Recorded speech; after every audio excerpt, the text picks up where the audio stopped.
Hello viewers, আসসালামু আলাইকুম। আজকে আমি একটি ভিডিও নিয়ে আসলাম। এই ভিডিওটি হচ্ছে অনেকের আগ্রহ থাকে আইএসপিরা কিভাবে ইন্টারনেট কন্ট্রোল করে, ইন্টারনেটটা ম্যানেজমেন্ট করে। তো আমি আপনাদেরকে এই বিষয়ে দু একটা তথ্য দিয়ে দেখাই। এখন আমাদের সামনে যে ইন্টারফেসটা দেখতে পাচ্ছেন, এটা হচ্ছে উইনবক্স। এখানে প্রায় 1204টা গ্রাহক অ্যাক্টিভে আছে। তো এখান থেকে আমাদের সর্বোচ্চ যে গ্রাহক ইন্টারনেট বা ইউটিউব খরচ করতেছে সেটি আপনাদেরকে দেখাচ্ছি। এটা হচ্ছে 35 MBps, 37 MBps এরকম খরচ করতেছে। তো অনেকে অভিযোগ দেয় যে ইন্টারনেট স্লো চলে বা চলতেছে না। অনেক সময় আমি তাদের লগ ইন করে দেখি উনি 40 থেকে 50 MBps পর্যন্ত খরচ করতেছে। 7 থেকে 8টা মোবাইল ওনার মোবাইলে কানেক্টেড আছে, তাও ওনারা লাইন স্লো চলে এরকম। তো আমি এখানে আমাদের যে 1200 গ্রাহক আছে ওনাদের থেকে আমি টোটাল স্পিডটা 100 MBps বাড়িয়ে দিব। তো এখানে স্পিডের ইউটিউবের যে স্পিডটা আছে 46 MBps পর্যন্ত, 40 MBps পর্যন্ত স্পিড দেওয়া ছিল। তো আমি 40কে 100 করে দিলাম।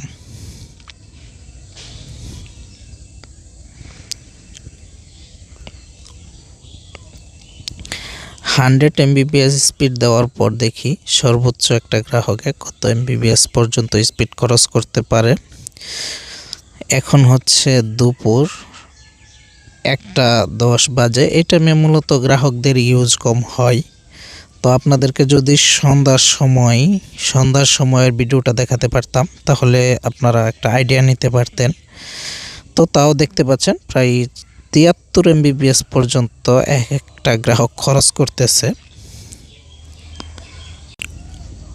অনেক সময় আমাদের গ্রাহকগুলো প্রচুর অভিযোগ দেয় যে ইন্টারনেট স্লো, কাজ করে না, ইন্টারফেস লগ ইন হয় না। তখন তাদের যে এই সমস্যাগুলা ধরার জন্য আমরা যেই টেকনিকগুলা ব্যবহার করি এটা হচ্ছে আপনাদেরকে দেখাচ্ছি। তো আরেকটা কথা বলে রাখি, অনেকে জোয়ার অ্যাপস অথবা পর্নোগ্রাফির যে সাইটগুলো আছে ওগুলোতে ব্রাউজ করতে প্রবলেম হয়। ওগুলো মূলত সরকারিভাবে নিষিদ্ধ বাংলাদেশে। এই কারণে ওইগুলো আমাদের আইএসপি থেকে ব্লক করা থাকে।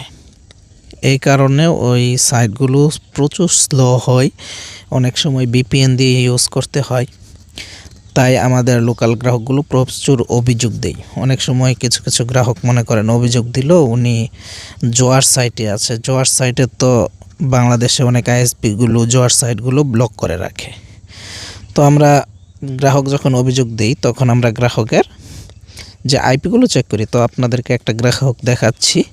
এই গ্রাহকটি মূলত কোনো ব্যান্ডউইথ ইউজ করতেছে না, মানে এই গ্রাহকের সাথে কোনো মোবাইল কানেক্টেড নাই। যদিও 1-2টা থাকে, দেখা যাচ্ছে যে এটা দেখতে পাচ্ছেন এটা টিকটকের আইপি, উনি টিকটকে লগ ইন করেছিল আর কি। তো আমি আপনাদেরকে আরেকটা ইউজার দেখাই যে কি ইউজ করতেছে। যে গ্রাহকটা মূলত অনেক বেশি এমবি খরচ করতেছে। তো এখানে দেখতে পারতেছেন আমি গ্রাহকের স্ট্যাটাসে গিয়ে টাচে ক্লিক করার পর এখানে কয়েকটা আইপি চলে আসলো। তো এখানে যে আইপিটা সবচেয়ে বেশি ব্যান্ডউইথ খরচ করতেছে ওই আইপিটা আপনারা এখানে দেখবেন। এই যে এটা হচ্ছে ওই আইপিটা দেওয়ার পর এখানে যে আইপিটা আছে এখান থেকে আপনার আইপিগুলো, যে উপরের আইপিগুলো কিন্তু আপনার ব্যান্ডউইথ খরচ করতেছে না, লাস্টের আইপিটা প্রচুর ব্যান্ডউইথ খরচ হচ্ছে। এর মানে লাস্টের আইপিটা কোনো এক সাইটের হবে, ওই সাইট থেকে উনি ব্যান্ডউইথটা খরচ করতেছে। তো আমরা যখন এই আইপি থেকে আইপিটা কপি করি, আইপিটা কপি করে কোলন দিয়ে 443 দিয়ে গুগলে সার্চ দিলেই কিন্তু ওই ওয়েবসাইটটা চলে আসে। তো ওই ওয়েবসাইটটা চলে আসার পর আমরা কিন্তু দেখতে পারি উনি কোন ওয়েবসাইটে উনি ব্রাউজ করতেছে। তো আপনাদেরকে দেখাচ্ছি না, এটা মূলত সিক্রেট বিষয়, আমাদের গ্রাহক দেখলে আবার উনি মাইন্ড করতে পারে। তো আপনাদেরকে আমি ভিডিওতে দেখাচ্ছি না, আপনারা অনেকে আইএসপিরা তারা চেক করে দেখতে পারেন। আপনারা সাথে থাকার জন্য অসংখ্য ধন্যবাদ। তো এখন আমি বিদায় নিচ্ছি, পরবর্তী ভিডিও দেখার আমন্ত্রণ জানিয়ে। ধন্যবাদ।